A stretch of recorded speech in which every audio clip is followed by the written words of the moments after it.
मुझे लगता है कि there are a lot of videos which talk about books and कौन से टेस्ट सीरीज एग्जामिनेशंस, तो वो सब ठीक है, हम थोड़ी देर में आते हैं. I would actually want to talk about my journey in some ways, and वो शुरू हुई थी थर्ड ईयर ऑफ कॉलेज में. इनफैक्ट DU में स्पेशली आजकल हर कॉलेज में कल्चर है फर्स्ट ईयर से तैयारी करना UPSC का, और मैं भी उसी भेड़ चाल में सोचा था कि हम भी थर्ड ईयर से शुरू करेंगे और निकाल लेंगे, मतलब 2019 में when I was graduating. I was expecting failure, but obviously जब वो फेलियर हिट करता है तो that feeling is very different. I failed prelims that year by around 50-60 marks, which is a huge margin. And in a way that's a blessing in disguise, because अगर prelims हो भी जाता तो mains का कोई अता पता नहीं था, but also because उस failure ने मुझे वो discipline दिया which I really needed eventually now, कि घर पे बैठ के तैयारी करनी है, अपनी कॉलेज की ज़िंदगी को पीछे छोड़ना है, और मतलब एकदम संन्यास नहीं लेना है, बट हाँ थोड़ा डिसिप्लिन चाहिए, थोड़ा मोटिवेशन, फोकस चाहिए. फार साइटेडनेस नहीं थी, मुझे बस लगा चलिए प्रीलिम्स निकालेंगे तो बस उसी में खुश होंगे, बट उसका कोई फ़ायदा नहीं होना था, बिकॉज प्रीलिम्स निकल भी जाता तो मेंस में तो बहुत बुरी तरह से मैं फेल हो जाती. हाय एवरीवन, मेरा नाम सलोनी वर्मा है. I have secured all India rank 70 in the civil services examination 2020, और ये मेरा दूसरा प्रयास था. मैं अपने बारे में बताऊं तो मैं जमशेदपुर में पैदा हुई थी, पर मेरा जीवन दिल्ली में ही बीता है, और मैंने अपनी सारी शिक्षा भी यहीं पे पाई थी. And I graduated in 2019 from Hindu College, Delhi University, with a bachelor's in English literature, and here I am, and I'm super grateful कि अब इस attempt में finally हो गया है ये exam clear. ये मेरा दूसरा प्रयास था, और मेरा optional political science and international relations है. मुझे लगता है कि there are a lot of videos which talk about books and कौन से test series examinations, तो वो सब ठीक है, हम थोड़ी देर में आते हैं. I would actually want to talk about my journey in some ways, and वो शुरू हुई थी थर्ड ईयर ऑफ कॉलेज में. इनफैक्ट DU में स्पेशली आजकल हर कॉलेज में कल्चर है फर्स्ट ईयर से तैयारी करना UPSC का, और मैं भी उसी भेड़ चाल में सोचा था कि हम भी थर्ड ईयर से शुरू करेंगे और निकाल लेंगे, मतलब 2019 में when I was graduating. But it's a lot harder than it looks, and मुझे ये लगता था मेरे आसपास सब लोग इतना अच्छा पढ़ रहे हैं तो मैं क्या कर रही हूँ. सो 2018 इन अगस्त एंड सितंबर फॉर 2 months मैंने एक्चुअली पढ़ाई की. मैंने उस वक्त spectrum which is modern history और पॉलिटी, मैंने स्टैटिक पार्ट अच्छे से किया. मुझे लग रहा था अच्छा इस बार तो निकाल ही लेंगे प्रीलिम्स, और यहाँ बहुत गड़बड़ हुई. 2 गड़बड़ हुई. एक तो कि कोई डिसिप्लिन नहीं था बिल्कुल भी, और आज पढ़ाई कर रहे हैं, कल दोस्तों से मिलने जा रहे हैं, फिर कंपटीशन में भी जा रहे हैं. और दूसरा ये कि फार साइटेडनेस नहीं थी, मुझे बस लगा चलिए प्रीलिम्स निकालेंगे तो बस उसी में खुश होंगे, बट उसका कोई फ़ायदा नहीं होना था, बिकॉज प्रीलिम्स निकल भी जाता तो मेंस में तो बहुत बुरी तरह से मैं फेल हो जाती. तो हुआ वही, I got very derailed after the first 2 months of preparation, and उसके बाद फिर जब मार्च में फॉर्म निकला तो मैंने सोचा कि भरूँ ना भरूँ. फिर भी एक डिल्यूजन था कि शायद 4 महीने में निकल जाए, ऐसे सुनने में आता है. तो but I couldn't be disciplined at all. I was very focused on my extracurricular activities and इधर उधर के जो कॉलेज में जिसको फन कहते हैं या जो भी कहते हैं. तो फिर I was very delayed. When it came जब जून आया, जब अटेम्प्ट का टाइम आया, मेरे को सबने कहा कि अटेम्प्ट मत दो बिकॉज वेस्ट हो गई वो. बट तब भी मेरे मन में एक बहुत झूठी आस थी कि शायद तुक्को में ही प्रीलिम निकल जाए, एंड ये बहुत गलत एक्सपेक्टेशन थी. ऑब्वियसली नहीं निकला. I was expecting failure, but obviously जब वो failure hit करता है तो that feeling is very different. I failed prelims that year by around 50-60 marks, which is a huge margin. And in a way that's a blessing in disguise, because अगर prelims हो भी जाता तो mains का कोई अता पता नहीं था, but also because उस failure ने मुझे वो discipline दिया which I really needed eventually now, कि घर पे बैठ के तैयारी करनी है, अपनी कॉलेज की ज़िंदगी को पीछे छोड़ना है, और मतलब एकदम संन्यास नहीं लेना है, बट हाँ थोड़ा डिसिप्लिन चाहिए, थोड़ा मोटिवेशन, फोकस चाहिए, एंड आपको थोड़ा सा रिस्ट्रेन करना होता है अपने आप को. तो उसके बाद फिर मैंने डिसाइड किया कि मैं 2 चीज़ें करूँगी. एक है कि डेडिकेटेडली पढ़ाई करूँगी, बिल्कुल भटकूंगी नहीं इस बार, और दूसरा कि मैं एक लार्जर पर्सपेक्टिव से करूँगी. और लार्जर पर्सपेक्टिव है मेंस. इस एग्जाम में मेंस आपका या तो निकालेगा या आपको लिस्ट से शायद बाहर निकाल दें. I think mains is very important. Basic चीज़ें तो सभी को पता है, कौन सी किताबें हैं, टेस्ट सीरीज़ लगाने हैं, ये वो. I will talk more about small things I did which I think perhaps may have helped me. जैसे जो कुछ टॉपिक्स होते थे जो कि हर जगह कवर नहीं है, लाइक सोसाइटी हो गया GS1 में, लाइक इंटरनल सिक्योरिटी हो गई GS3 में. एथिक्स फॉर दैट मैटर, जिनका कोई स्टैंडर्ड सोर्स नहीं है, मैंने उनमें काफ़ी टाइम स्पेंड किया, बिकॉज मैंने देखा हर पेपर में ऐसे टॉपिक्स कुछ 40-50 नंबर के हैं, और अगर मैं उनमें ध्यान दे जाऊँ तो मेरे नंबर काफ़ी बढ़ सकते हैं, that. And second was my essay paper, I was very serious about it. मतलब मैं इवन दो मैं ह्यूमैनिटीज़ ग्रेजुएट हूँ, यू नो इंग्लिश ऑनर्स वगैरह, बट तब भी मैंने कुछ 8-9 ऐसे प्रैक्टिस किए ही होंगे. हाँ, यहाँ एक बात बोलना चाहूँगी दैट मेंस में भी एक मतलब पूरे एग्जाम में ही बहुत सारे मिथ्स हैं, और हर जगह एक वो होता है ना कि ये तो करना ही है, कि डायग्राम्स बनाने ही है, या फिर ऐसे में आपको कोट्स लगानी ही है. I honestly don't think that's true. मेरे को कोट्स कभी याद ही नहीं होते थे, मैंने बहुत कोशिश की बट वो बहुत मुश्किल थे, and I could not remember. तो I just stuck to what I found convenient, which was कि जो मेरे को लग रहा है सही है, रेलिवेंट है the topic, I would write. Even आजकल ऐसे में एक वो अप्रोच चल रही है कॉल्ड द पेस्टल अप्रोच, जो कि political, economic, social different dimensions cover करने हैं. ठीक है, definitely works for a lot of people. मुझे वो थोड़ा रिस्ट्रिक्टिंग लगा था अप्रोच, तो मैंने क्या किया कि मैं ये डायमेंशंस पे इतना मतलब फोकस नहीं करती थी. आई वुड सी कि अच्छा शायद इस टॉपिक में कोई स्टोरी ज़्यादा रेलिवेंट रहेगी, भले ही वो 4 पैराग्राफ्स की हो, कोई बात नहीं. तो आई वुड जस्ट से कि किसी भी स्टेज पे और किसी भी पेपर में just don't go with what every one is doing. अगर आपको लगता है कि आप कुछ यूनिकली कर सकते हैं, जो ठीक है, मतलब just have some faith in yourself, I would suggest. And mains का एक second important part is definitely optional. यहाँ पे वही I was very worried because as a literature graduate I did not have a background in political science, but मैंने 2 semester college में polity पढ़ी थी, तो इतना तो था कि अच्छा सब्जेक्ट है, समझ आ जाएगा. In fact, I did get some guidance from GS Core's videos where they give you a good road map कि कैसे करना है ये सब्जेक्ट, क्योंकि वो एक लार्जर पर्सपेक्टिव जो मुझे लगता है बहुत ज़रूरी होता है, तो वो मुझे मिला. और फिर अपनी सेल्फ स्टडी से मैंने PSR की भी पढ़ाई की, बट उसमें भी यही कहूँगी कि जैसे सब लोग कहते हैं कि बहुत सारे स्कॉलर्स कोट करने हैं और बहुत सारे थियोरिस्ट कोट करते रहने हैं. मतलब मुझसे ऑनेस्टली स्पीकिंग, बिकॉज मेरे पास शायद टाइम भी कम था, मतलब मुझसे वो रट्टा मारने में बहुत दिक्कत होती थी. तो मैंने सोचा कि मैं भले ही एक स्कॉलर कोट करूँगी, बट उसको एलैबोरेट करूँगी, और मुझे क्या लगता है इसके बारे में मैं वो लिखने की कोशिश करूँगी. I don't know how much that worked और डिडंट, बट चलिए इतना भी ख़राब नहीं गया, तो वो I think is the only solace. And so obviously and mains में answer writing is key, everyone knows, but again यहाँ भी डेली आंसर राइटिंग करनी है या नहीं, टेस्ट कितने देने हैं, ये सब बहुत पर्सनल सवाल है. Yes, get guidance. आपके जो मेंटोर है, जो टीचर है, वो आपको बता सकते हैं कि आपका क्या कैपेबिलिटी है, क्या नहीं, बट आई थिंक अपने आप को समझ के ही कुछ कीजिए. फॉर एग्जाम्पल, मुझे पता था एज ए ह्यूमैनिटीज़ ग्रेजुएट मेरे को लिखना आता है, लाइक ठीक ठाक लिख लेती हूँ, सेंटेंसेस बन जाते हैं, पॉइंट्स वगैरह लिख लेती हूँ, बट मुझे पता था मेरी प्रॉब्लम है कंटेंट, स्पेशली फैक्ट्स, जो GS3 में बहुत सारा डेटा डालना पड़ता है और एग्जाम्पल्स डालने पड़ते हैं. तो मैंने अपना मेंस की फोकस मोस्टली कंटेंट पे की थी, because writing I was a little more confident of. तो मैंने डेली आंसर राइटिंग वगैरह नहीं की थी. I would just do sectional test. In fact मैंने मेंस की एक टेस्ट सीरीज शुरू में ही लगा ली थी, जून 2019, जब मैंने तैयारी सीरीजली शुरू की थी फॉर 2020 का अटेम्प्ट. तो वो हर 10 दिन में एक टेस्ट होता था, एंड उसका फ़ायदा ये था कि I would be very discipline because of that, कि भैया रोज़ मतलब हर 2 हफ्ते में या 10 दिन में टेस्ट देना है.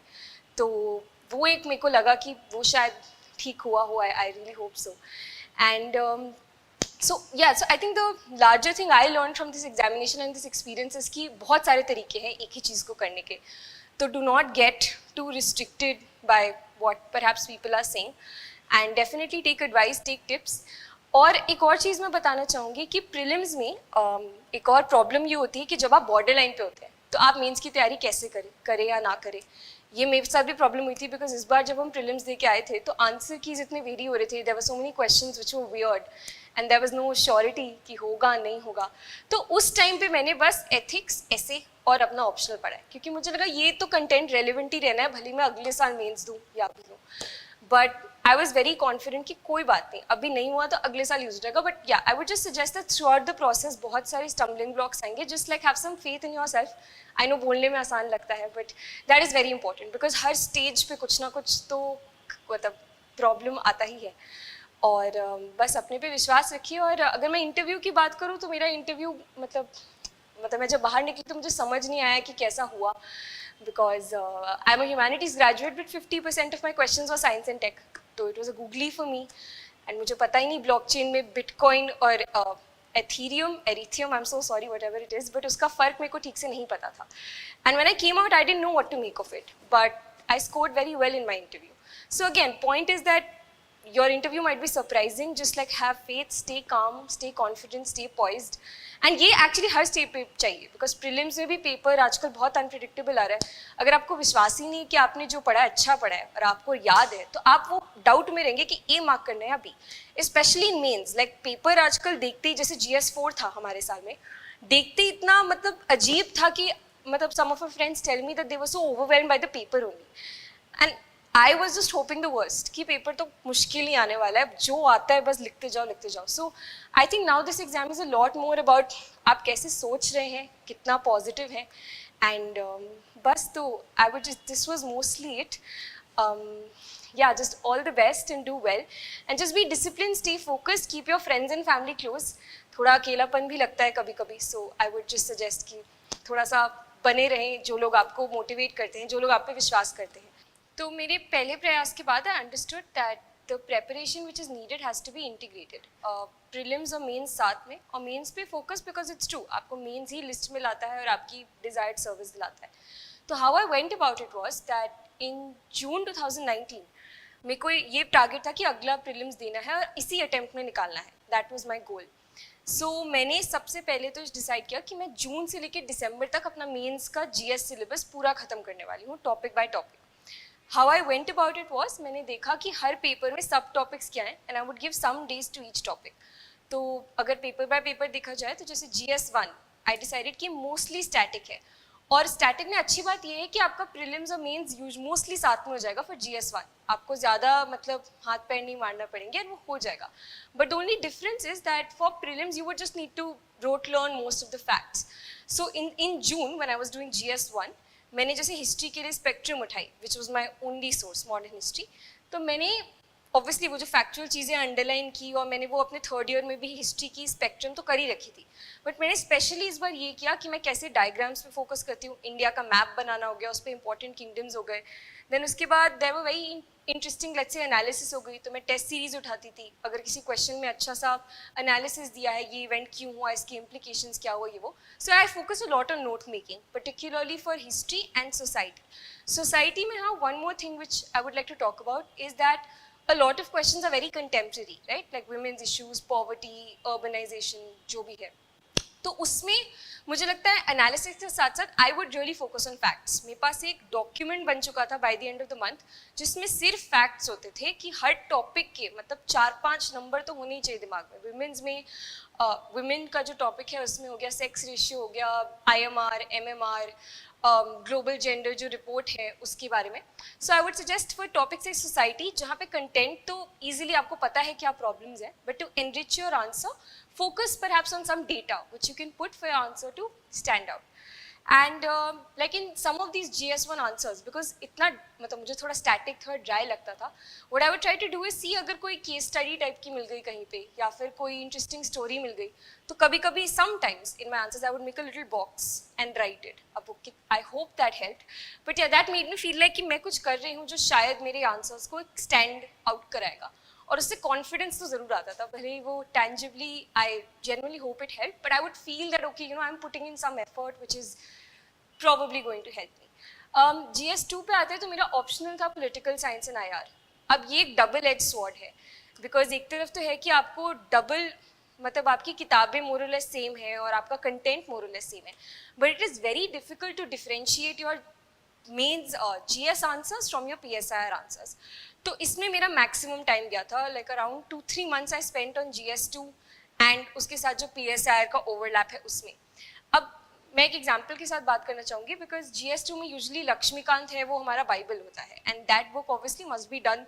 तो मैंने तो खैर प्रीलिम से पहले कम से कम 10-12 बार तो रिवाइज की थी, बट मेंस पर्सपेक्टिव क्योंकि मैं अपने 2019 में मेंस पे फोकस कर रही थी, so what I did was I picked up a lot of previous year papers, और वो यूजुअली वो सॉल्व्ड आती थी मार्केट में GS की, कैसे उन्होंने सोल्यूशन दिया है, वो एक तरफ मैंने उठाई. और फिर मैंने कोशिश की वो सेम सवाल अगर ऑप्शनल में आ गया, बिकॉज PSIR का paper 1 part 2 is about Indian polity, तो I would try solving the same question for my optional and see कि मैं उसको कैसे डिफ्रेंशिएट कर रही हूँ, what theory am I bringing in.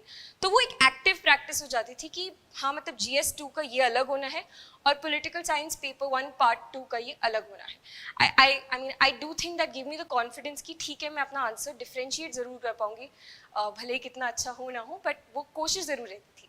And similarly with IR का भी source is just current affairs. आपको जो कोई भी इंस्टीट्यूट का या फिर ऑनलाइन जो भी मटेरियल पसंद है आप वो उठाएं. But again for PSR students specially because it's a popular optional, एक वो मेंस और ऑप्शनल में लाइक GS और ऑप्शनल एक फ़र्क होता है IR में, और वही सेम फ़र्क है राइट. लेकिन GS में आप बहुत सारे मतलब प्रोज कॉन्स कंक्लूजन सोल्यूशन ये सब लिखते हैं, एंड ऑप्शनल में आपको बहुत एनालिटिकल होना पड़ता है. तो इसके लिए मैंने क्या किया था, instead of focusing too much कि अच्छा ऑप्शनल में स्कॉलर हर लाइन में एक स्कॉलर होना चाहिए, मैंने वो नहीं किया. मैंने ये देखा कि वो स्कॉलर कहना क्या चाह रहे हैं और वो थॉट प्रोसेस क्या है, and I specially try to link it to what I think of the situation, maybe just in one line, maybe just in 2 lines, but I would actually actively try to add that to my optional answers of IR, and I think that maybe help make my answers a little different. मतलब हर stage में मैंने कोशिश किया कि मैं कुछ थोड़ा अलग करूँ, बिकॉज मुझे लगा इतने लोग हैं, हम सब सेम चीज़ें पढ़ रहे हैं, तो थोड़ा तो शायद कुछ कोशिश कर सकते हैं अलग होने का. और GS2 देन अगेन वही जो आपकी कोई भी कंपाइलेशन उठाइए उसको कीजिए हर इंपॉर्टेंट देश के साथ हमारे क्या रिलेशंस है, क्या हिस्ट्री है, क्या प्रोज कॉन्स हैं, टाइज हैं etcetera. GS3 was the most scary paper for me because मेरा इकोनॉमी का इतना कोई बेस नहीं है, तो मुझे बहुत डर लगता था. And I knew GS3 is also scoring. तो जब सितंबर अक्टूबर के आसपास आई 2019 में, तो GS3 का वक्त आ चुका था कि अब GS3 करना है. GS3 की ब्यूटी ये है कि बहुत अच्छे से दिया हुआ है. There are almost 5 topics: agriculture, internal security, economy, environment and disaster management. अच्छे से दिया है वो. सबसे पहले सिलेबस उठाइए और एक एक टॉपिक को गूगल कीजिए, आपको आराम से कंटेंट मिल जाएगा. But GS3 in my opinion is a very let's say not statistic heavy paper, but it needs a lot more objectivity. आप GS2 और GS1 में शायद थोड़ा अपना विचार वगैरह दे सके, but specially me as a humanity student economy में कोई अपना विचार ऐसा तो था नहीं. I relied so much on what is being said about the Indian economy in the newspapers, in the compilations, and again I had another document जिसमें सिर्फ डेटा भरा हुआ था. तो मैंने तो बहुत ध्यान दिया था कि मैं डेटा कैसे डालूँ, बिकॉज मुझे बोला जाता था तुम ह्यूमैनिटी स्टूडेंट हो तो लिखना तो तुम्हें आता है, बट ये तो खोखला लग रहा है. अगर आप सिर्फ लिखेंगे कि GDP ग्रोथ हमारी कॉन्ट्रैक्ट हो रही है, that's okay, but it's much better to add कितनी contract हुई है, which is -7% या जो भी है. So I would suggest GS3 especially have a very clinical approach as far as possible, और उसमें फोकस ये कीजिए कि आप कंटेंट हैवी कितना उसको बना सकते हैं. बहुत स्कोरिंग पेपर है, लास्ट ईयर का पेपर भी बहुत ही स्कोरिंग था, और उसमें आई वुड जस्ट सजेस्ट कि एक एक टॉपिक करना बहुत ज़रूरी है. उसके अलावा GS3 में इकोनॉमी में स्पेशली मैंने इस चीज़ पे ध्यान दिया था कि मेरा कॉन्सेप्ट बहुत ही क्लियर हो, मतलब मैं एक बार ये कर लूँ तो करने की ज़रूरत ना पड़े, specially for prelims and mains your both, because prelims में भी जो इको के क्वेश्चंस होते हैं ना, they are very analytical and that's the best thing. They will never directly ask कि अच्छा Indian economy contracted by ABCD, वो नहीं पूछेंगे. They will most likely ask your reasoning even in prelims. तो that's I was so hell bent कि मेरा eco का concept एकदम क्लियर होना चाहिए. तो मैंने क्या किया, I relied a lot on online videos. मैंने मतलब दिन रात बस वो वीडियोस ही देखती थी, और वही जो सब पढ़ते हैं, एक दो इधर उधर के नोट्स हो गए, कोई किताब हो गई, जो आपका मन करे, but ensure that you have conceptual clarity in eco. I think that's one subject जिसमें रट्टा मारने से बिल्कुल, मतलब ये मेरा व्यू है, रट्टा मारने से शायद इको में तो बिल्कुल काम नहीं चलेगा. Yeah most of the subjects in internal security we had a question on naxalism this year, and उसमें मैंने एक मैप बनाई थी. तो ये सब मैप वगैरह जो शॉर्ट ट्रिक्स हैं ये सब आपको होने चाहिए कि ताकि आप एनहांस कर सकें अपने आंसर्स को. And GS3 is mostly this much. Coming to GS4, जो कि मेरा फेवरेट पेपर था out of all the papers that we had, because इसमें मेरे को लगता है सबसे ज़्यादा स्कोप है ऑफ क्रिएटिव एक्सप्रेशन. मैं एथिक्स पे पहुंची थी दिसंबर 2019 के आसपास. मैंने 1 महीना दिया था अपने आप को, एंड ये 1 महीना भी कुछ लोग कहते हैं ज़्यादा है, because some people only studied for 10 days, but I took 1 full month on ethics. And that's because मैं चाहती थी कि मैं एथिक्स में बहुत अच्छे नंबर लाऊं, बिकॉज मुझे बहुत स्कोरिंग लगता था, बहुत इंटरेस्टिंग भी लगता था. What I did for ethics was again जो सब टॉपर्स कहते हैं, कुछ अलग नहीं किया कि वही सिलेबस में वर्ड बाय वर्ड जाइए, you Google it, you find out definitions, examples, case studies etcetera, वो सब ठीक है. But one thing which I really try to do very consciously was कि वो एग्जाम्पल ओवरलोड नहीं होना चाहिए. क्योंकि मुझे लगता है इस पेपर में they are trying to check what you think and what would you do. So if there is a question on let's say compassion, as important as it is to put in some examples कि अच्छा यहाँ पे भले वो examples बाहर वालों के अपने हो, I think it's more important to talk about the relevance of compassion today. हम जिस दुनिया में जी रहे हैं, compassion ज़रूरी क्यों है, या lack of compassion से क्या हो सकता है. तो I tried to focus more on that instead of examples, but definitely examples are also important and they should be looked into.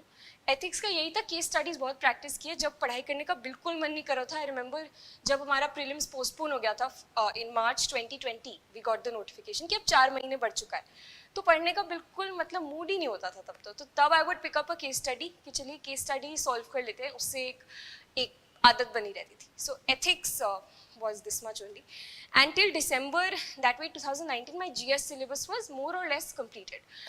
Optional की मैं बात करूँ तो I think I also got a little lucky क्योंकि जब prelims postpone हुआ तो मुझे काफ़ी टाइम मिल गया to do my optional. उससे पहले तक मेरा बस पेपर 1 जो है PSR पेपर 1 स्टैटिक जो है वो हुआ था मेरा, और जो PSR पेपर 2 का फर्स्ट पार्ट है कंपैरेटिव पॉलिटिक्स वो मैंने देखा था. अब उसमें बताती हूँ कैसे देखा था, because I did not really take much external assistance here. तो आई वॉज वेरी ब्लेस्ड, मेरे बहुत अच्छे दोस्त थे जो पॉलिटिकल साइंस पढ़ रहे थे मेरे साथ कॉलेज में, तो उन्होंने मेरी काफ़ी मदद की. They gave me their notes and they help me understand the topics. So I would here suggest that take assistance if you needed, because frankly अगर कोई आप इंस्टीट्यूट नहीं जा रहे तो कहीं ना कहीं मदद तो लेनी ही पड़ती है, स्पेशली अगर आपका ग्रेजुएशन सब्जेक्ट में नहीं है. मेरा तो नहीं था. So I was very lucky, I had like my friends who were like university toppers etc. So उनसे काफ़ी मदद हुई. Focus too much on note making. Like in PSR मतलब by the end of it वो notes बहुत पतले हो गए थे, बट वो एक ग्रेजुअल प्रोसेस होता है. ये मत कोशिश कीजिए कि आप day 1 से ही नोट्स बनाएंगे और एक ही पेज में सब बन जाएगा. मतलब मेरे से तो नहीं हो पाया था, शायद आपसे हो जाए, बट शुरू में जो नोट्स बने थे बल्कि बने थे. Then by second reading I would realize अच्छा ये इरेलीवेंट है, तो फिर वो और छोटे होते गए और छोटे होते गए. सो PSR में I feel typically for the static bit very scoring, but again one thing I try to do very very consciously was, for example अगर question about Plato's allegory of the cave, very static topic, everyone knows, but maybe also because मैं political science की student नहीं हूँ तो conceptual understanding थी, but बहुत अच्छी भी नहीं थी कि बस लिखे ही जा रहे. तो मैं ट्राई करती थी उसको कंटेम्प्रेरी किसी चीज़ से लिंक कर दूँ. तो कुछ भी होता था, my last paragraph usually in paper 1 answers would be a little contemporary, कि क्या मतलब जैसे फिलोसोफर किंग हो गया तो कहीं अगर थियोक्रेसी वगैरह है. So I would try to make it as contemporary as possible. And similarly for paper 2, like I've said before, I tried learning the scholars too much, but that wasn't me naturally. So I tried more to focus on analysis. And उसके लिए वही जो ORF की website है, that was pretty decent, but वो भी मतलब पूरा छान नहीं, कभी जो relevant article आ गया. Newspaper in my opinion is more than enough. I read the Hindu very diligently, daily, and वो काफ़ी था. Overall, I think for mains particularly, because prelims may be important और interview may be important है, your current affairs understanding has to be extremely good. तो मैं 2 चीज़ें करती थी जो मैं शेयर करना चाहूँगी. पहला ये कि रोज़ जो न्यूज़पेपर पढ़ना होता है ना, I would do that, but I would reverse engineer it. For example, मैं शाम को 7 बजे मैं गूगल खोलती थी और कोई भी एक वेबसाइट खोल ली जहाँ करंट अफेयर्स रोज़ आते हैं फ्री. मैं पहले वो नोट्स पढ़ती थी जो कोई भी आपका कोई भी इंस्टीट्यूट बना देता है. After that was done, then only would I open the newspaper. कि जो आर्टिकल्स वो इंस्टीट्यूट ने कवर कर लिए हैं अपने नोट्स में, I would skip the newspaper articles of those, so that would save me time. मतलब वो फिर न्यूज़पेपर पूरा नहीं पढ़ना पड़ता था, जो बच गया वो मैं ऐड कर लेती थी. And I made all my notes online. I was never like मतलब बहुत कम नोट्स होंगे जो नीचे ऐसे मतलब फिजिकली बने होंगे. और दूसरी चीज़ करंट अफेयर्स में मैं ये भी कहना चाहूँगी कि do not run too much after it. वो एक ट्रैप है, मैं भी फंसी थी उसमें कि ये भी लेते थे वो भी ले लेते हैं. मतलब मैं डेली कोई एक इंस्टीट्यूट फॉलो करती थी, वीकली करंट अफेयर्स जैसे GS स्कोर के भी आते हैं, they are very good, I used to follow those. And एक मेरी एनुअल वो जो ईयर एंड आती है आपके मेंस के पहले या प्रीलिम्स के पहले, बस ये भी शायद सुनने में ज़्यादा लग रहा हो, but I would just this was my bare minimum I would say, because it was very distracting कि अच्छा हर महीने चलो नया ट्राई करते. तो just this. So current affairs has to be very strong and ensure that you do it diligently. Time लगेगा but it's very important. And yeah, like after all of this also ऐसा बहुत scope है कि शायद mains में paper ही अजीब आ जाए, कुछ समझ ना आए. But in that I would say कि अगर आपको नहीं आ रहा तो किसी को नहीं आ रहा होगा. Just have that attitude.